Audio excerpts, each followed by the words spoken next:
প্রিয় শহীদ পরিবারবৃন্দ, প্রিয় আহত যোদ্ধাবৃন্দ,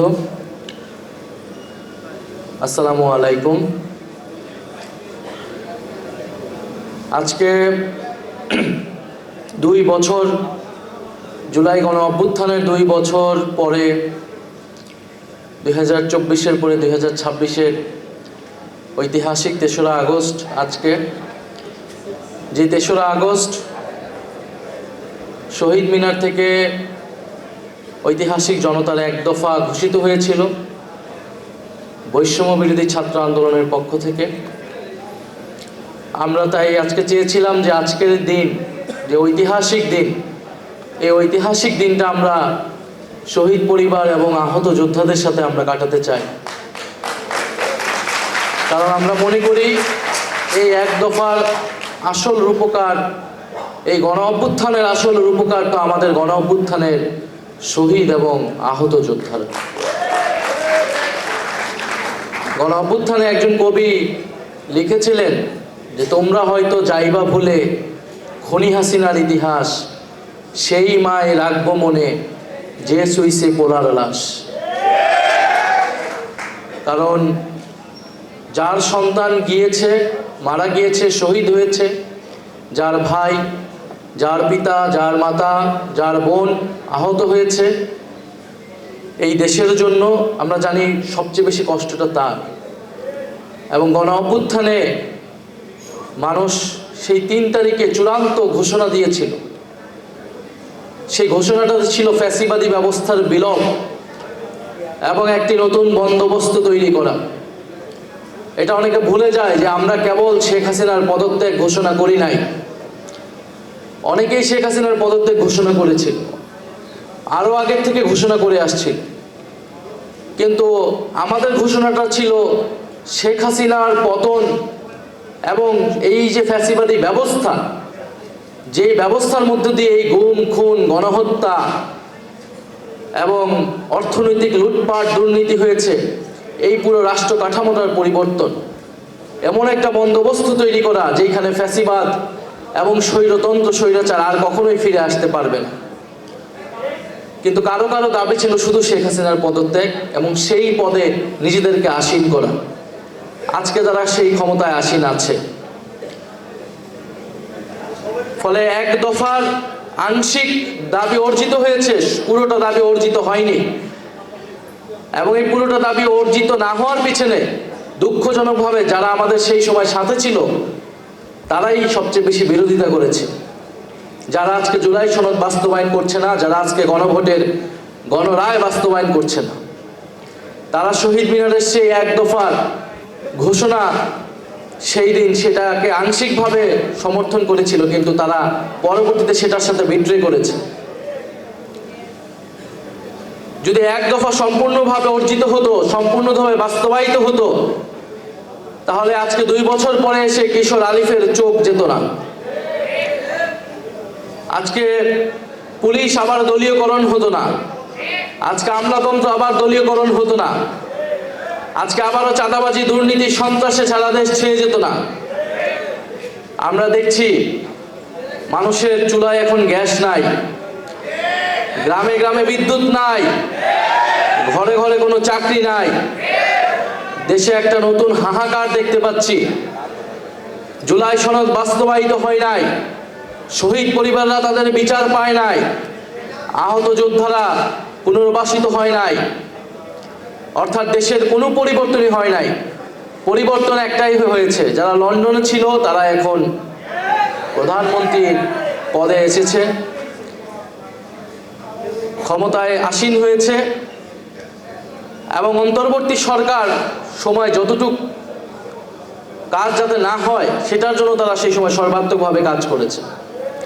রাস্তাঘাটে আন্দোলন আপনারা দেখেছেন সেই সময়। এখন কোনো আন্দোলন কিন্তু নাই, সেই কথিত আন্দোলন নাই। আন্দোলন আছে এবং আন্দোলন আসছে, সেটা জনগণের আন্দোলন। সেই আন্দোলনকে ফেস করতে হবে এই সরকারের। আজকে দেখেন 2 বছর পরে আমাদের একজন ভাইয়ের চোখ চলে গেল। শেখ হাসিনার এই জুলাই গণ অভ্যুত্থানে প্রায় 500-এরও বেশি আমাদের ভাই বোনেরা চোখ হারিয়েছে। শেখ হাসিনার এই পথ ধরে তারেক রহমান একজন কিশোরের চোখ কেড়ে নিলেন। আমরা গুনতেছি যে তিনি কতটুক যেতে পারেন এবং কোথায় গিয়ে থামবেন, সেটা তাকেই ঠিক করতে হবে। আজকে 2 বছর পরে আমাদের সহযোদ্ধাদের নামে আইফোন চুরির মামলা দেওয়া হচ্ছে। এটাই হচ্ছে গণ অভ্যুত্থানের অর্জন, এটাই হচ্ছে তারেক রহমানের জুলাই গণ অভ্যুত্থান। 2 বছর পরে যারা হামলাকারী তারা জামিনে পাচ্ছে এবং যারা ভিকটিম তাদের বিরুদ্ধে মামলা দেওয়া হচ্ছে।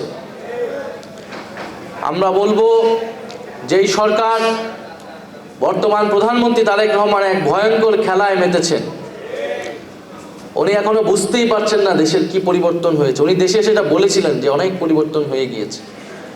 পরিবর্তনটা তো এই দেশের তরুণদের মননে মগজে হয়েছে, এটা নিয়ে এখনো বুঝতেই পারেন নাই। উনি একজন নাসিরউদ্দিন পাটোয়ারির মুখের ভাষা নিয়ে বিএনপির লোকেরা এখন কথা বলছে, অথচ গত 16 বছর সংসদে দাঁড়ায় কথা বলতে পারে নাই। এরকম অপমান, অশ্রাব্য গালিগালাজ তাদেরকে করেছিল। সেই সময় নির্যাতিত হয়েছিল, নিপীড়িত হয়েছিল, কোথাও মাথা উঁচু করে কথা বলতে পারে নাই। যেই রাষ্ট্রপতি তাদের দলীয় প্রধান, তাদের প্রতিষ্ঠাতা সবাইকে নিয়ে কটূক্তি করেছে, তাদের সেই রাষ্ট্রপতিকে চুপ্পুকে বর্তমান সরকার সম্মানজনকভাবে বিদায় দিয়েছে। ফলে যদি একজন নাসিরউদ্দিন পাটোয়ারি বা একজন ওসমান হাদি কথাকে আপনারা আপনাদের কাছে ভদ্রতার মাপকাঠিতে না, মাত্র 30% টাকায় জমির মালিক হয়ে নতুন বাংলাদেশের গড়ে তোলার স্বপ্ন দেখা বাংলা বসতি ঠিক মনে না হয়, তাহলে আপনারা এখনো বুঝতেই পারছেন না যে বাংলাদেশের প্রতিটা ঘরে ঘরে এরকম সাহসী নাসিরউদ্দিন পাটোয়ারি এবং ওসমান হাদিরা তৈরি হয়ে গিয়েছে। মুখের ভাষা এরকম কেন হলো? কারণ আপনি গত 2 বছরে দেশের কোনো পরিবর্তন করতে পারেন নাই। তারেক রহমান ক্ষমতায় হয়তো 5 মাস 6 মাস, কিন্তু অন্তর্বর্তী সরকারের সময় থেকেই তার এবং তার দলের একটা ভূমিকা ছিল। সেই ভূমিকাটা ছিল সংস্কার যাতে না হয়, দেশের যাতে কোনো পরিবর্তন না হয়, বিচার যাতে সম্পূর্ণ না হয়। ভুয়া মামলা দিয়ে বিচার ব্যবস্থাকে পণ্ডুল করেছে। আজকে যে বিচার ব্যবস্থা আটকে রয়েছে, আমরা সংসদে সেটা নিয়ে কথা বলেছি। সেটা কেন? কারণ বিএনপির লোকেরা 5ই আগস্টের পরে জেলায় জেলায় ভুয়া মামলা দিয়েছে, মামলা বাণিজ্য করেছে। সে মামলা বাণিজ্যের কারণে মামলাগুলো দুর্বল হয়ে গিয়েছে। ট্রাইব্যুনালে যে কয়েকটা মামলা আছে শুধু সেগুলোর রায় এখন হচ্ছে, এবং সবগুলা তদন্ত রিপোর্ট অন্তর্বর্তী সরকারের সময় যতটুকু দাখিল করা হয়েছে সেটারই রায় হচ্ছে। নতুন কোনো মামলার রায় তদন্ত দাখিল বা আমরা রায়কে দেখি না এই সরকারের সময়। আহতদের হেলথ কার্ড দেওয়া হয়েছে, সেই হেলথ কার্ড এখন কাজ করছে না। তারা নতুন কি এক হেলথ কার্ড দিচ্ছে যেটা জনগণ পাচ্ছে না, শুধু তাদের দলের নেতাকর্মীরাই পাচ্ছে। ফলে এই যে প্রতারণার রাজনীতি, সেইখান থেকে সরকারকে সরে আসতে হবে। আমি মনে করি আমাদের শহীদ পরিবার এবং আহত যোদ্ধাদের যে সকল দাবি দেওয়া এখনো অপূরণ রয়েছে সেগুলো পূরণ করতে হবে। দেখবেন প্রত্যেকটা জেলায় বিভিন্ন জুলাই স্মৃতিস্তম্ভ হয়েছে অন্তর্বর্তী সরকারের সময়। সেই স্মৃতিস্তম্ভকে কে বা কাহারা কয়েকদিন পর পর আগুন জ্বালিয়ে দেয়, কারণ সরকার বা প্রশাসন সেগুলোকে সংরক্ষণের কোনো ধরনের ব্যবস্থা নেয় নাই। এবং যে কবরগুলো বাধাই করার প্রকল্প নেওয়া হয়েছিল বিগত সরকারের সময়, সেটা এই সরকার গত 5 মাসে সেটাতে কোনো হাত দেয় নাই, এবং সেটা সম্পূর্ণ হয় নাই। 5 মাসে সেটা সম্পূর্ণ হয়ে যাওয়ার কথা ছিল। এরকম বলা শুরু করলে এই সরকারের এখন পর্যন্ত তারা শহীদ পরিবার এবং আহত যোদ্ধাদের জন্য কোনো ধরনের একটি স্টেপ নেয় নাই। স্টেপ নিয়েছে শহীদ পরিবার বা আহতদেরকে ডাকে কোনো একটা প্রোগ্রামে ডেকে বলে এই এনসিপির বিরুদ্ধে কথা বলতে হবে, সার্জিস হাসনাদের বিরুদ্ধে কথা বলতে হবে। সংসদে নিয়ে যেয়ে তারা এরকম জুলাই যোদ্ধা এরকম নাম দিয়ে এখন আমাদের উপরে আক্রমণ করতেছে। তো এইভাবে তারা নিজেদেরকে প্রোটেক্ট করতে পারবে না। আমরা বলবো আজকে এক ঐতিহাসিক দিন, স্মরণীয় দিন। আমরা জুলাই গণ অভ্যুত্থানের সকল শহীদদেরকে স্মরণ করছি শ্রদ্ধার সাথে। আমরা মনে করি শহীদ পরিবার, আহত, তারা দেশের সম্পদ, এ রাষ্ট্রের সম্পদ। এদেশকে মুক্ত করার জন্য, স্বাধীনতার জন্য তারা জীবন দিয়েছে, রক্ত দিয়েছে। সেই রক্তের বিনিময়ে এখন আমরা কথা বলতে পারছি, ক্ষমতা বা ক্ষমতার বাইরে যারাই আছে না কেন। ফলে আমরা যদি এই এক দফা বাস্তবায়ন করতে না পারি, যেটা নতুন বন্দোবস্ত এবং নতুন বাংলাদেশ, যার শুরুটা আমরা প্রথম থেকে বলেছিলাম যে নতুন সংবিধানের মাধ্যমে হতে হবে। কারণ এই ফ্যাসিবাদী রাষ্ট্র কাঠামোর বীজটা বপিত আছে হলো সেই ৭২-এর সংবিধানে। আমরা দেখেছি এই বিএনপি সরকার ৭২-এর সংবিধানকে নানাভাবে প্রোটেক্ট করার চেষ্টা করে যাচ্ছে। এখন তারা আবার সংশোধন কমিটির নামেও সেই একটাই পায়তারা যে ৭২-এর সংবিধান থেকে রক্ষা করা। সংস্কারের জায়গায় এসেছিল একটা মধ্যপন্থার বা একটা কম্প্রোমাইজের জায়গায়, সেই সংস্কারও তারা বাদ দিয়ে দিয়েছে। তো আমি বলেছি যে যদি সংস্কারও তারা বাদ দিয়ে দেয়, তাহলে আমরা আবার নতুন সংবিধানের দাবিতে আবার আগাবো।